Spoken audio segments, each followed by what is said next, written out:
Hi everyone, I'm Priscilla and I'm Sarah. we are both the co-founders of REIGN Pilates. So welcome to our very first episode of our podcast. Today's podcast is just us talking about REIGN Pilates, everything and anything about REIGN Pilates. So Pris and I, we met in university. We did a dance degree together at LaSalle. So after we graduated, I went to do fitness, and then Pris also went to do fitness, and we both connected again after that. Actually, we were friends even after school. So we both went into fitness together, and it just continued from there. We were also doing Spanish dance together as well. So we did Spanish dance and fitness at the same time. And then through our dance school days, we trauma bonded a lot. along with 3 other girls. Right? There's 5 of us. Yeah. Maybe we can share one story, like what happened. And Sarah and I cry a lot in school. I cried a lot back in my dance school days. And then I made Sarah cry together with me as well. So that was... You can share your story in the class. I won't name names, I'm kidding. So it was one of our contemporary dance teachers' class. It's contemporary dance. We're doing partner work. So we were partnering each other doing the exercise. And just on that day, the teacher was just like targeting me the whole class.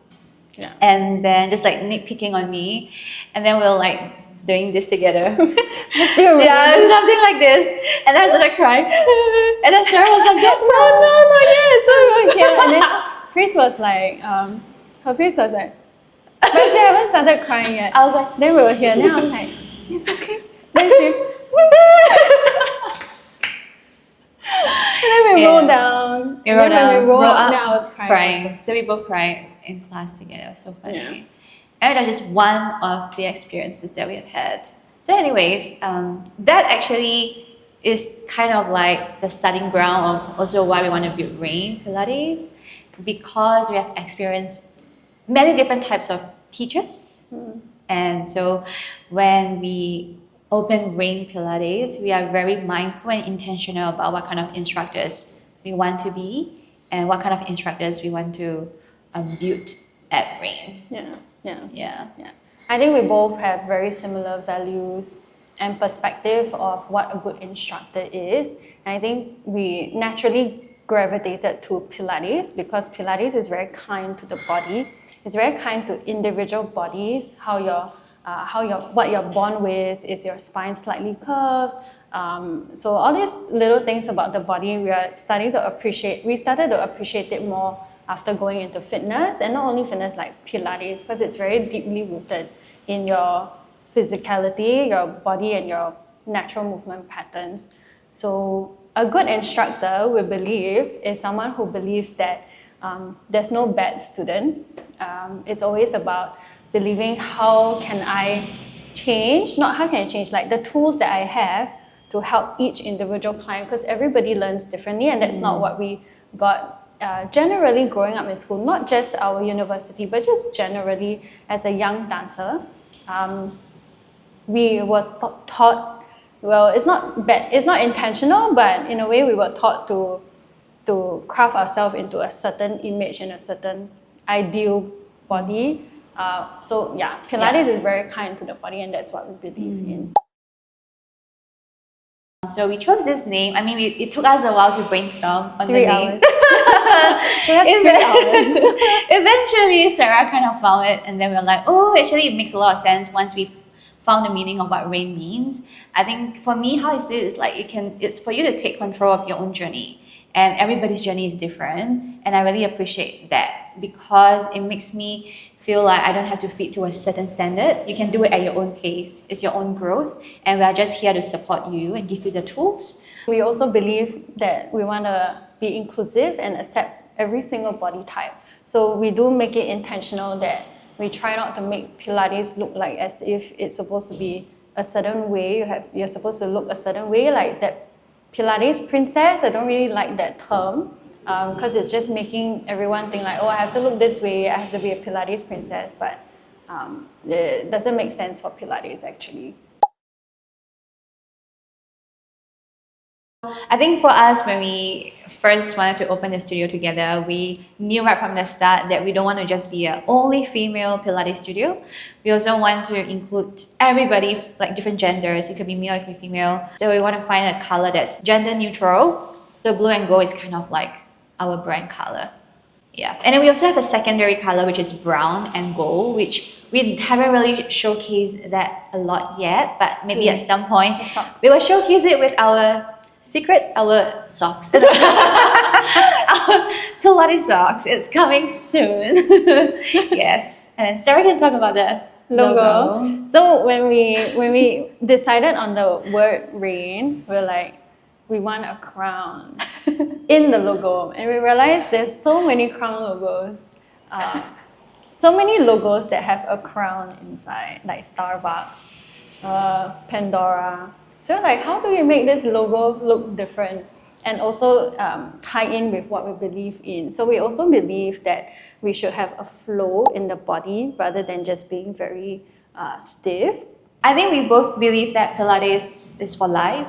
It's a lifestyle. Yeah, it's a lifestyle. So, and at the same time, I guess it's not just the only thing in your lifestyle. Correct. That's what we truly believe in. That you shouldn't only just do Pilates.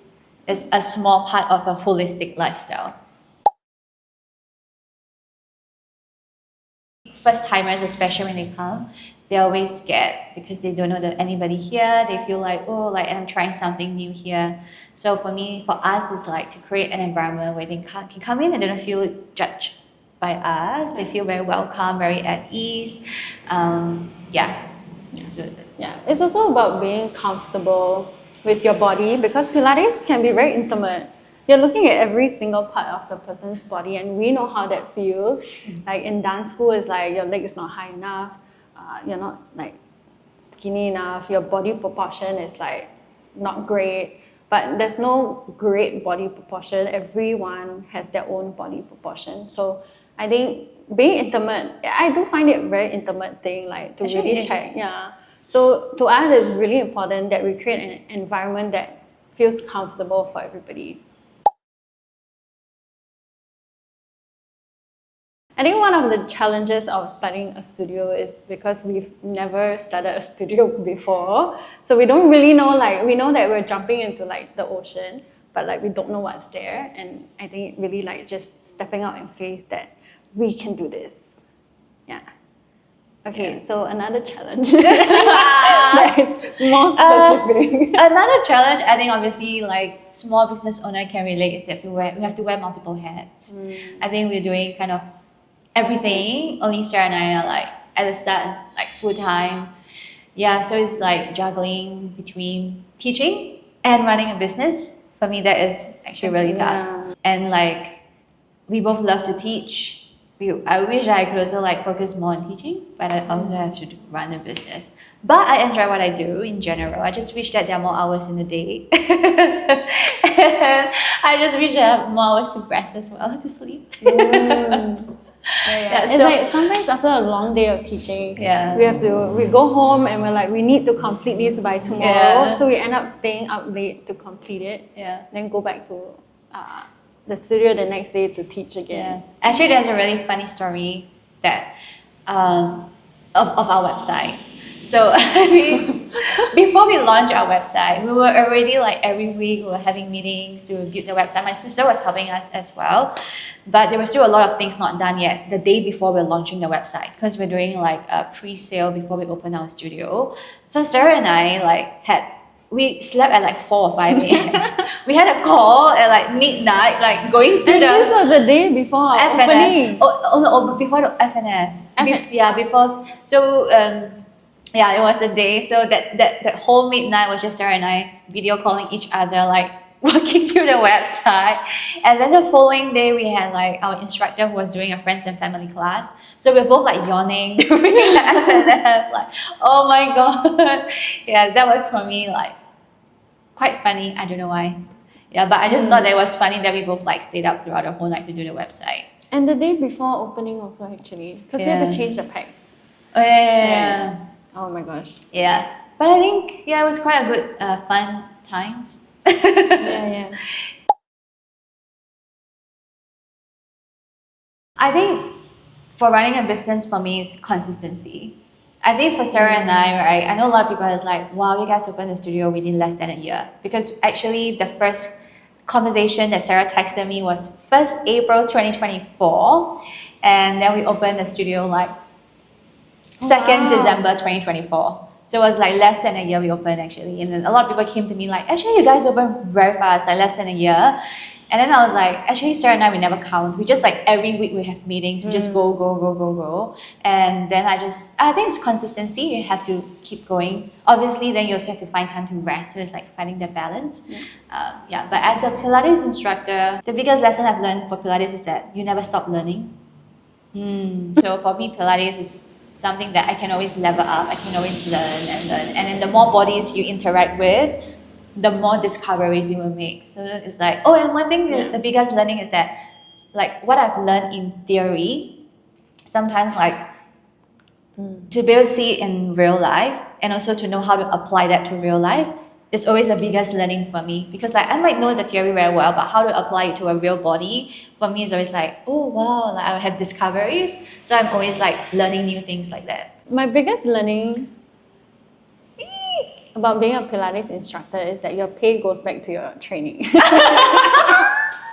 You earn money to go for That courses. is the truth. That is so true, man. But it's every Pilates instructor's challenge is that you earn money for a period of time, and then you earn that money and you put it back into another course. And you have to take leave to go for the course. Then you don't earn money during that period of time. It's very challenging. That is so true. Yeah, it's very sad, but that's why more people need to come. That's why you never stop learning. Yeah, you like keep learning. Okay. Okay, I should say something else. I think that is very good. Yeah, I think people can relate for sure. Okay, biggest learning about being a Pilates instructor. I think my biggest learning about like Pilates and teaching Pilates, because before I went full time into Pilates, I was teaching dance full time but freelance, and I think it's a very big difference because Pilates generally helps individual bodies and builds that personal connection with each client for privates, for groups also. But more so for private classes. But when you teach dance, it's generally like a group setting. And it doesn't go specifically to each person's body for dance, because dance, there's a certain way you need to look. The challenge or the aim is to always to get your leg as high as you can, or to get your arabesque like as high as you can behind. But if your body is not ready for it, then you shouldn't force it. So I think that's the biggest difference for dance and Pilates.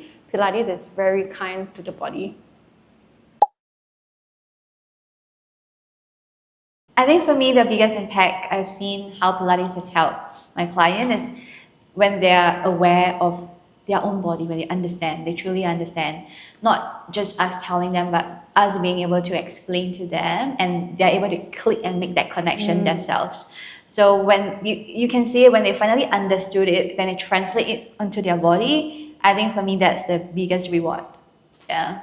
I think like getting text from clients after telling us how they feel. I had one, I think she came to the session with like really bad back pain from like working, or like, I can't remember if it was like working out. So the next morning, was it next morning? Then evening actually, the evening of the class, after the class, she texted me and said, wow, Sarah, I could go in my car without feeling pain. I'm like, oh wow. That was really nice though, I think. I think for both of us, like we do get texts from our clients telling us how they feel, and they feel really like, they feel the impact and the change. Yeah.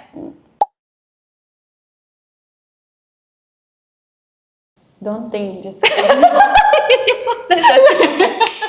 She will say, just try. Like, just try. Don't think, just. You never try, you never know. Our new hashtag.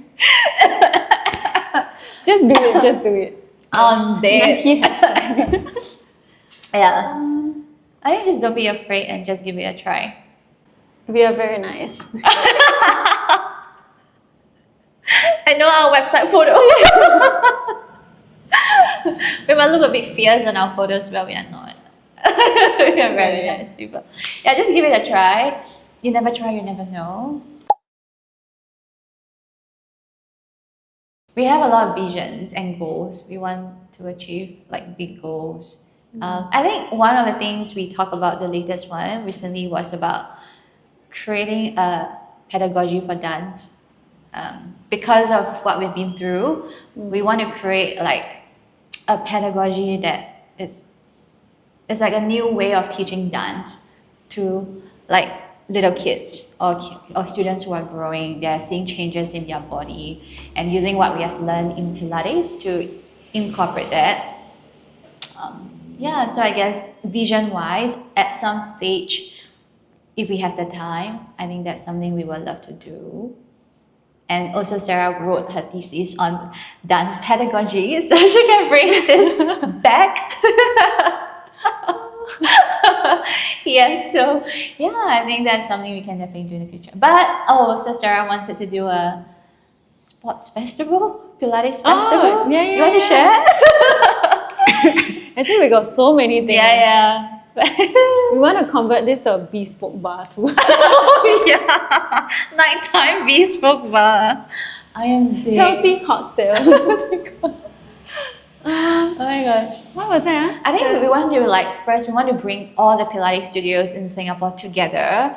I know it can be quite competitive in the fitness landscape, especially in Singapore. But Sarah and I believe that, instead of being competitive, actually we should support each other. So it'd be nice if all the studio can come together and bring our community together. And then learn from each other. Yeah, learn from each other and we create a whole festival around it.